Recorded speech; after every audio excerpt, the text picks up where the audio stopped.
दरभंगा के पूर्व सांसद कीर्ति झा आजाद ने प्रेस वार्ता करते हुए कहा है कि गुणवत्तापूर्ण शिक्षा में राज्य सरकार सबसे बड़ी बाधक है। स्नातकोत्तर में सेमेस्टर सिस्टम तो लागू कर दिया गया है, जबकि स्नातक स्तर पर आज तक लागू नहीं हो पाया है, जबकि दिल्ली समेत अन्य राज्यों में यह वर्षों पूर्व लागू हो चुकी है। इसका खामियाजा मिथिलांचल के छात्रों को भुगतना पड़ रहा है। आइए आपको सुनाते हैं कि उन्होंने इस अवसर पर अपने प्रेस वार्ता में कीर्ति झा आजाद ने क्या कहा है। विशेष कवरेज देखिए, सब्सक्राइब और शेयर करिएगा। आपको बता दें कि लगातार वो गुणवत्तापूर्ण शिक्षा को लेकर आवाज उठाते रहे हैं। देखिए पूरा कवरेज। शिक्षा की क्या परिस्थिति है क्या नहीं है। अभी हाल फिलहाल में लगभग 19 दिसंबर को शायद बजट पारित हुआ था। तो हर एक वर्ष की तरह इस वर्ष भी हमने चाहा कि देखें कुछ नया हो, कुछ उमंग भरा हो, कुछ अच्छा हो, जो हमारे देश के भविष्य ये नौजवान विद्यार्थी हैं, लड़के लड़कियां हैं जो पढ़ते हैं, उनके लिए इस बार जरूर कुछ ना कुछ अच्छी सुनने वाली बात होगी। क्योंकि सदैव कहते हैं कि गौ दान करो तो गाय कम होती है, कन्यादान करो तो घर में बहन बेटी कम होती है, रक्तदान करो तो रक्त कुछ दिन के लिए कम होता है, लेकिन शिक्षा दान ऐसा दान है कि जितना दो उतना ज्यादा ये बढ़ता है। और सच में हमें दुख हुआ कि कोई बदलाव नहीं। और सबसे बड़ी बात यह है कि ऐसी बहुत सब बातें हैं जो हम लोग के जहन में आई नहीं, उतरी नहीं। आपको हमने विज्ञप्ति दिया है, उस विज्ञप्ति के माध्यम से आपको बहुत चीज पता लगेगा, लेकिन उसके बाद हमने और इसको पढ़ा तो कुछ एक बहुत ही सुंदर रोचक तथ्य सामने देखने को मिले। यह तो सब कोई जानते हैं कि टीचिंग स्टाफ में घोर कमी है। जहां एक तरफ 1918 सैंक्शन पोस्ट है, उसमें वैकेंसी 1378 है, यानी 75%। नॉन टीचिंग स्टाफ में लीजिएगा तो 1888 है सैंक्शन पोस्ट, लेकिन 1172 वैकेंसी है, रिक्तियां हैं। तो हमने उसको और थोड़ा घोर अध्ययन किया तो हम लोग सभी जानते हैं registrar, deputy registrar, registrar, inspector, DSW, proctor, law officer, CCDC, development officer, controller, state officer, NSS, यह सब नॉन टीचिंग स्टाफ का काम है। लेकिन हमारे यहां सालों से जो प्रोफेसर और रीडर के रैंक लोग हैं, वह लोग यह नॉन टीचिंग काम कर रहे हैं। सब जानते हैं कि अगर एक डिप्टी रजिस्ट्रार हो तो उसको एक क्लरिकल पोस्ट भी किया जा सकता है।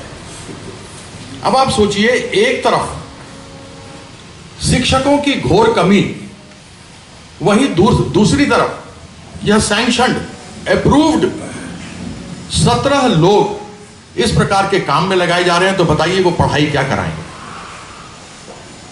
जो कुछ हो रहा है वो निविदा पे हो रहा है, आउटसोर्सिंग, यानी कॉन्ट्रैक्ट पे आपने किसी को दे दिया और कॉन्ट्रैक्ट पर से लोग को बाहर, शिक्षकों को और दूसरों को लाया जा रहा है।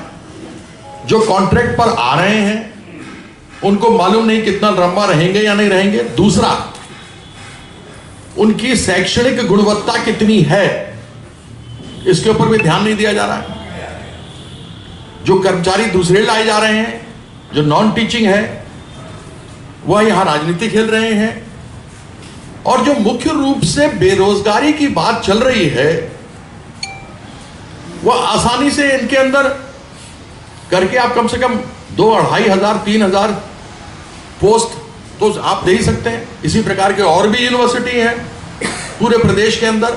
आप लगभग 15 से 20 से 25 से 30,000 आदमियों को नौकरी कम से कम दे सकते हैं। लेकिन शिक्षा के अंदर जिस प्रकार से शिक्षा का बलात्कार हो रहा है, वो हमारे सामने है। या तो धन्य है हमारे विद्यार्थी और उनके अभिभावक कि शिक्षक नहीं होने के बावजूद भी वह उत्तीर्ण हो रहे हैं और डिग्री पा रहे हैं।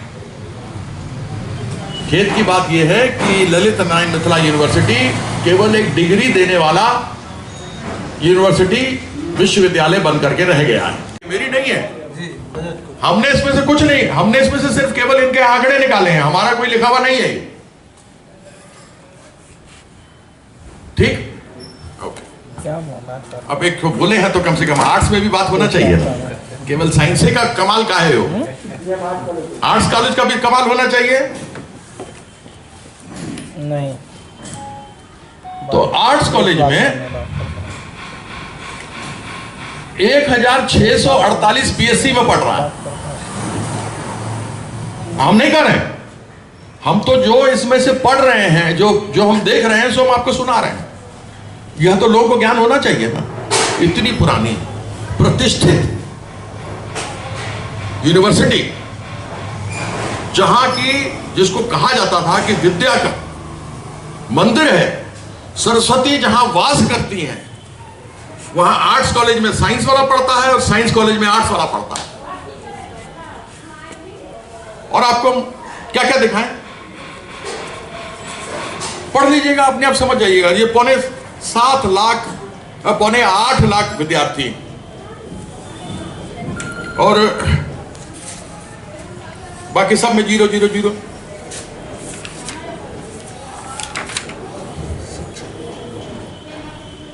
ये शिक्षकों की कमी है साहब।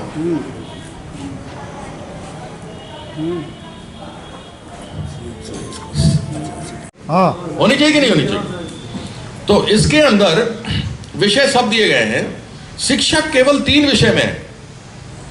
टोटल शिक्षक, सॉरी माफ कीजिएगा, इसके अंदर विद्यार्थी, सीएम साइंस कॉलेज में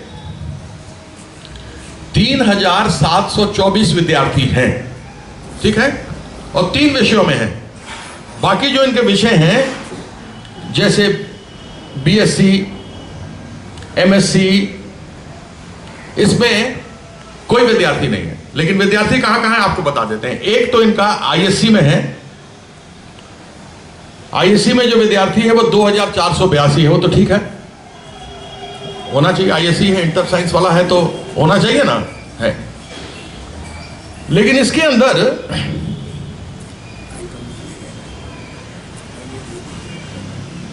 आईए में है, आईए में, इंटर आर्ट्स में है, हाँ सीएम साइंस में, आईए में,